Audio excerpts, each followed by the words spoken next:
तहसील के रिकॉर्ड से आपको ये पता चलता है उस 12 साल में उस पे कोई मॉर्गेज तो क्रिएट नहीं किया गया, उस पे कोई कर्ज तो नहीं लिया गया। लीगल ओनरशिप टाइटल 12 साल से प्रूव नहीं होता। हाउस टैक्स को तो सिर्फ इसलिए माना जाता है कि उससे मकान नंबर डिटरमाइन हो जाता है कि ये मकान म्युनिसिपल रिकॉर्ड्स में चढ़ा हुआ है कि नहीं, इस पे हाउस टैक्स देता जो है वो पूर्णतः पे हो रखी है कि नहीं, सिर्फ इस जानकारी के लिए होता है। किराएदारी को भी मिल सकता है और मकान मालिक को भी मिल सकता है। नमस्कार साथियों, आप देख रहे हैं समाचार गैलरी और मैं हूं आपका अपना साथी हेमंत कुमार गुप्ता। साथियों, इंसान को जीवन में तीन चीजें ही महत्वपूर्ण हैं: रोटी, कपड़ा और मकान। अब इन सब में मकान बनाते बनाते मकान में ना पहुंचकर कुछ लोग कचहरी पहुंच जाते हैं, कहीं ना कहीं किसी चीटिंग का शिकार हो जाते हैं, और ये सब होता है कि उनको उस चीज की नॉलेज नहीं होती है। इसी विषय में चर्चा करने के लिए आज हमारे साथ हैं हमारे स्पेशलिस्ट सीए रचित अग्रवाल जी। रचित जी, आपका स्वागत है हमारे कार्यक्रम। धन्यवाद हेमंत जी। रचित जी, व्यक्ति पूरी जिंदगी गाड़ी कमाई मकान बनाने में लगा देता है, तो मकान खरीदते टाइम या संपत्ति खरीदते टाइम उनको किन किन चीजों का ध्यान रखना चाहिए? बहुत ही अच्छा क्वेश्चन है, इवन टॉपिक भी आपका बहुत रेलेवेंट है आज के समय में। देखिए, सबसे सर्वप्रथम है कि जिस तरीके से आज की डेट में हर कोई मकान लेने के लिए अलग-अलग जगहों से जैसा जिसको जो मौका मिलता है, लोगों तक पहुँचता है।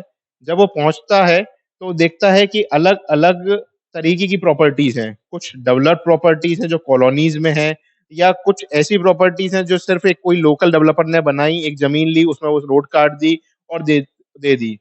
कई बार ऐसा होता है कि जब आप देखते हैं कि प्रखंडी पार्क है, या मतलब ये मैं टेक्निकल टर्म्स बोल रहा हूँ, प्रखंडी पार्क है या कोई आपकी इंस्टीट्यूशनल ज़मीन है, ऐसी ज़मीनें वो बेच देते हैं। बाद में जब वो सरकार उस पे कार्रवाई करती है तब पता चलता है कि ये ज़मीन हम मकान बनाने के लिए ले ही नहीं सकते थे। तो सबसे सर्वप्रथम जो इम्पोर्टेंट है कि वो जो आप जगह ले रहे हो, उसका लैंड यूज़ जो हम सबसे सबसे पहले देखते हैं, जैसे अभी अभी हमारे यहाँ झांसी में देखा था हमने, जेडीए ने एक प्लान निकाला था कि वर्ष 2031 में ये प्रॉपर्टीज किस इस्तेमाल में ली जाएंगी, उसका एक प्लान निकाला था। 2031 के लिए उसने उन्होंने डाला था कि जिसको आपत्ति दर्ज करानी वो अपनी आपत्ति भी दर्ज कराए। तो लोगों ने आपत्ति भी दर्ज कराई कि नहीं, ये हमारा कृषि की है, ये हमारा रेसिडेंशियल है। तो कृषि की जमीन में कृषि हो सकती है, कॉमर्शियल में कॉमर्शियल हो सकता है, इंस्टीट्यूशनल में इंस्टीट्यूशनल हो सकता है, रेसिडेंशियल में रेसिडेंशियल हो सकता है। तो वो आपको देखना है कौन सी जगह कौन सी यूज में है। दूसरा इंपॉर्टेंट एस्पेक्ट है, कई बार आप जगह लेते हो जो रजिस्ट्री से आ रही होती है, सेम एरिया होता है रजिस्ट्री में, और आप जब खरीदते हो तो वो सेम एरिया आपके पास ऑन हो जाता है। जैसे आपने 1000 स्क्वायर फीट का कोई प्लॉट लिया, वो 1000 स्क्वायर फीट का प्लॉट जो आपको बेच रहा है उसके पास भी 1000 स्क्वायर फीट का था, और उसने आपको पूरा का पूरा बेच दिया। लेकिन जिससे उसने खरीदा था उसके पास बड़ी जगह थी। तो नॉर्मली अब तो खतौनी में नाम चढ़ने लगा है कि अगर आपने खतौनी से कोई जगह ली है तो नाम चढ़ जाता है, पहले नहीं चढ़ता था। तो पहले आपको देखना होता था कि अगर जो खतौनी में नाम लिखा है, जिसने उसे बेचा है, तो अपना नाम वो आज की डेट में दर्ज करा चुका है खतौनी में कि नहीं करा चुका। और अगर नहीं करा चुका है तो इसकी एक बार जाँच ज़रूर कर लें कि उसने अपनी ज़मीन से ज़्यादा जगह तो नहीं बेच दी, जो बहुत अमूमन होता है। और अगर सेम एरिया आ रहा है आपके पास, मान लो 1000 स्क्वायर फीट का 1000 स्क्वायर फीट आ रहा है, तो आप ये ज़रूर देख लें कि पुरानी एक्चुअल ओरिजिनल टाइटल डीड जो है, वो आप सामने वाला जो है उसके पास दोनों, जब से वो 1000 स्क्वायर फीट का बिकना चालू हुआ है, तब से उसके पास ओरिजिनल टाइटल डीड्स है कि नहीं, ये जान लें। बाकी हाउस टैक्स में असेसमेंट उसका जब से हो रहा है तो नाम बदला है कि नहीं बदला है, ये भी एक चीज़ देखने वाली होती है, क्योंकि इससे ये पता चल जाता है कि कभी भी अगर कोई ओनर का नाम बदला है, तो उसमें दिख जाएगा, या किराएदार का कोई डिस्प्यूट है, तो वो भी उसमें दर्शाया जाता है। तो ये कुछ बेसिक महत्वपूर्ण चीज़ें हैं, जो आपको ध्यान में रखनी होती है। कई बार लोग समझते हैं सिर्फ हमने 12 साला निकाल लिया, जो अमूमन जो आम जनता होती है वो मानती है कि 12 साला निकाल लिया तो उससे ये पता चल जाएगा कि प्रॉपर्टी क्लियर है। 12 साला से सिर्फ 12 तहसील के रिकॉर्ड से आपको ये पता चलता है उस 12 साल में उस पे कोई मॉर्गेज तो क्रिएट नहीं किया गया, उस पे कोई कर्ज तो नहीं लिया गया। लीगल ओनरशिप टाइटल 12 साला से प्रूव नहीं होता। तो ये कुछ महत्वपूर्ण बातें हैं, जो आप जब भी प्रॉपर्टी लें तो जिन चीज़ों का ध्यान रखें, और अगर आपको उसकी जानकारी नहीं है, तो पहले पूर्णतः जानकारी किसी विशेषज्ञ से ले लें, और फिर ही प्रॉपर्टी के आप चीज़ों को अपना आगे बढ़ाएँ।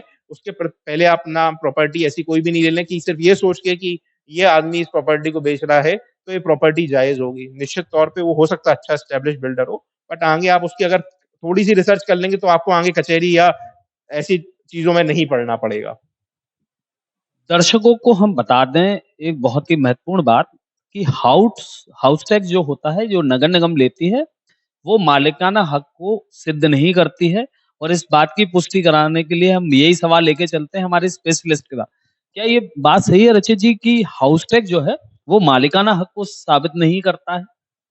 जी, बिल्कुल, ये बहुत ही अति आवश्यक सवाल है। कई बार हमारे पास लोग आते हैं, जो लेके आते हैं कि हमने 50 साल का हाउस टैक्स असेसमेंट निकाल लिया, 50 साल से उनका नाम इस प्रॉपर्टी पे आ रहा है। तो नगर निगम या कोई भी नगर पालिका जो होती है, वो अपना जो रिकॉर्ड मेंटेन करती है, वो लिस्ट ऑफ प्रॉपर्टीज़ का रिकॉर्ड मेंटेन करती है और उस जगह पे कौन आदमी रह रहा है। वो चाहे किराएदार हो, चाहे मकान मालिक हो। तो अगर मकान मालिक नहीं भी रह रहा है और किराएदार रह रहा है और किराएदार ने किराएनामे के बेसिस पे अपना नाम अगर नगर निगम में चढ़ा रखा है, क्योंकि हाउस टैक्स की ज़िम्मेदारी किराए जो रह रहा है उसकी होती है, तो वो नगर निगम में किराएदार अपनी देनदारी के लिए वो किराएनामा के बेसिस पे अपना नाम चढ़वा रखा होगा। अब वो रहता तो वहाँ है किराएदार, नगर निगम में किराएदार का नाम है, लेकिन आप कई बार लोग क्या करते हैं, ये समझ बैठते हैं कि अगर उसका नाम 50 साल से हाउस टैक्स असेसमेंट में आ रहा है, तो मालिक बन गया। मालिकाना हक सिर्फ़ आपका तहसील के रिकॉर्ड से आता है, जहाँ टाइटल डीड की जब तक ट्रांसफ़र नहीं हुई हो, वो किसी भी वे में हो सकती है। या तो वो तहसील के ज़रिए हो, जिसे हम लैंड रिकॉर्ड्स कहते हैं, या वो कोर्ट के ज़रिए हो, कचहरी के ज़रिए हो, जिसमें क कोर्ट आपको कोई फ़ेवरेबल ऑर्डर आपके फ़ेवर में दे रखा हो, जिसमें हम लोग पारिवारिक सेटलमेंट भी कोर्ट के थ्रू कराते हैं कई बार, तो वो आपका टाइटल प्रूव होता है। या आपने देखा होगा कभी-कभी सरकारी अलॉटमेंट होते हैं, तो वो अलॉटमेंट अगर है, तो उस तरीके जैसे जेडीए अलॉटमेंट करता है, बट जेडीए भी तहसील रिकॉर्ड्स में रजिस्ट्री करता है। तो ऐसे टाइटल डॉक्यूमेंट्स के अपने जो रजिस्ट्रार ऑफ लैंड राइट्स है, रजिस्ट्रार ऑफ लैंड के पास ही उसका सारा रिकॉर्ड मेंटेन होता है। अगर उनके पास रिकॉर्ड मेंटेन नहीं है, तो आप उसकी पहले जाँच करें, उसमें अगर कोई कोर्ट का ऑर्डर है, तो उसकी व्याख्या को पूरा देखें, उसको प्रॉपर रिसर्च करें और उसी के बाद लें।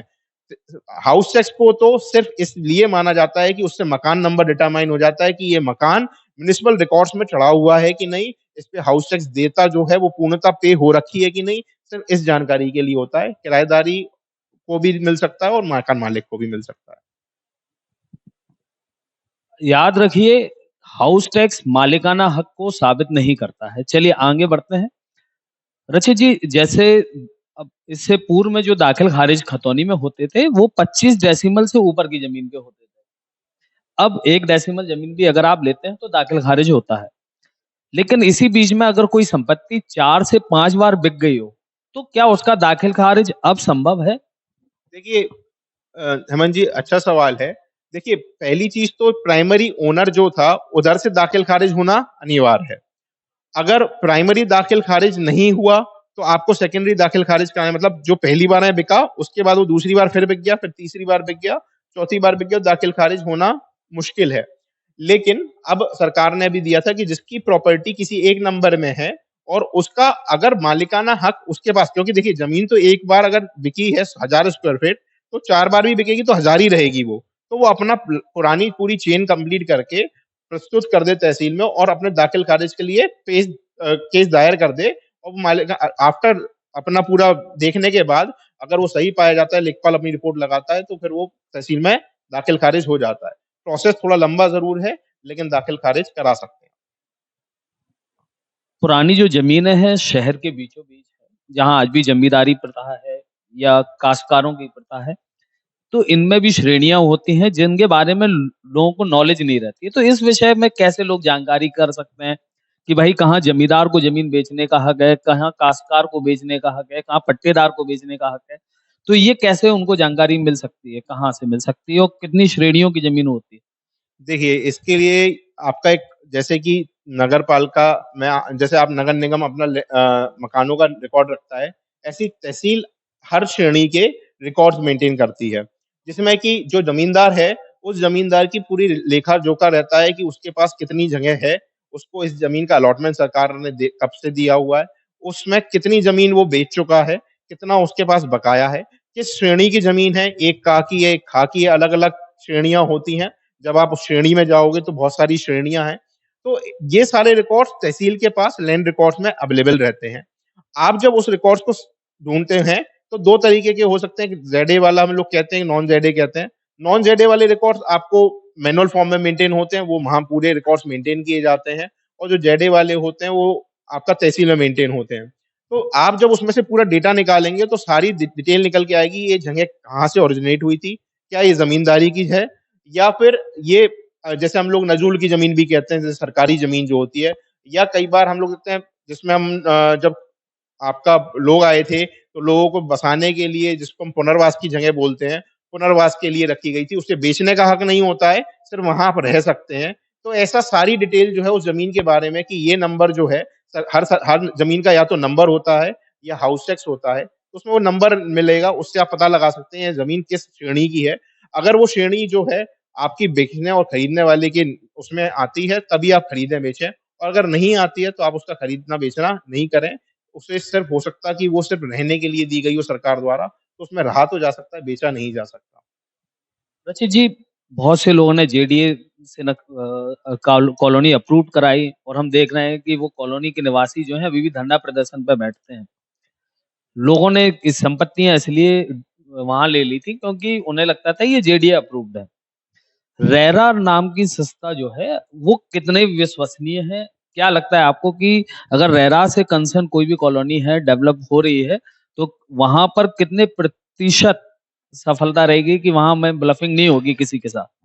ये बहुत अच्छा सवाल है, क्योंकि क्या होता है, हर संस्था अपना कार्य करती है और अपना कार्य करके बाकी कार्य से उसे मतलब नहीं होता है। जैसा कि आपने कहा, जेडीए का कार्य होता है सिर्फ़ ये देखना कि जो डेवलपमेंट हो रहा है, वो शहर के जब डेवलपमेंट स्ट्रक्चर के अंतर्गत हो रहा है, उसके बाहर जाके नहीं हो रहा है। जितना स्पेस छोड़ना चाहिए उतना स्पेस छोड़ा गया है कि नहीं छोड़ा गया, रोडें जितनी चाहिए उतनी रोडें छोड़ी जा रही हैं कि नहीं। लीगल ओनरशिप पे वो कमेंट नहीं करता। तो रेरा ने ये चीज़ ज़रूर एश्योर की है कि अब रेरा क्या करने लगा है, प्रोजेक्ट को पहले ये जब शिकायतें जब आप देख रहे हैं नॉर्मली एनसीआर से आई थी, जबकि जगह आपको जो अलॉटमेंट था वो प्राइमरी अलॉटमेंट से मैच नहीं करता था। तो उनने एक ही चीज़ कही कि इसके लिए उनने रेरा को एक ऑथराइज़ेशन दिया कि रेरा में रजिस्टर होना ज़रूरी है आपके प्रोजेक्ट का, और रेरा में रजिस्टर करने के लिए उन्होंने नॉर्म्स दायर कर दिए। रेरा में सारी चीज़ें चेक करने लगे। अब आपको अपना प्रोजेक्ट का जो भी शेड्यूल है, अगर आप रेरा के अंतर्गत 3 साल आपने बोला प्रोजेक्ट कंप्लीट करके देंगे और 3 साल में नहीं करते हैं, तो पेनल्टी देनी पड़ेगी। और अगर कोई को आपने जो पोज़ेशन दिया है, वो बिल्कुल लॉफुल पोज़ेशन नहीं है, तो आपको पैसा भी लौटाना पड़ेगा, प्लस उसपे इंटरेस्ट और पेनल्टी भी लौटानी पड़ेगी। तो रेरा के होने के बाद अब विश्वसनीयता बढ़ गई है। बिल्डर पे भी अब पूरा रेरा की कंडीशन मीट आउट करने का पूरा दबाव होता है, लीगल ओनरशिप का भी होता है। बट फिर भी मेरा मानना यही है कि आप कभी भी इतना हेवी पैसा अपना देने जा रहे हैं कहीं, तो अगर आपकी थोड़ी-सी रिसर्च किसी चीज़ में करने में के अच्छा हो सकता है बेहतर, तो क्यों ना आप उसको कर लें। जहाँ आप 50-60 लाख, 80 लाख रुपए अपने जीवन के लगाते हैं, तो 10-20 हज़ार रुपए और खर्च करें, उसकी पूरी रिसर्च करें विशेषज्ञ के थ्रू, और उसपे फिर आप अपनी ज़मीन लें, जिससे कि आपको कोर्ट कचहरी के चक्कर ना लगाने पड़ें। झांसी टाइम्स का ये प्रयास था कि आप लोगों को उन चीज़ों के प्रति जागरूक कर पाएँ, जिनसे आप अपनी गाढ़ी कमाई से जो अपने सपने पूरे करने जा रहे हैं, रोटी, कपड़ा और मकान में से जो मकान मूलभूत चीज़ है, उसमें आपके साथ कहीं चीटिंग ना हो। ये इसीलिए जागरूकता अभियान हमने चलाया है और इसमें और भी आगे हम जानकारी आपको देते रहेंगे कि कैसे आप ब्लफिंग से बच पाएँगे।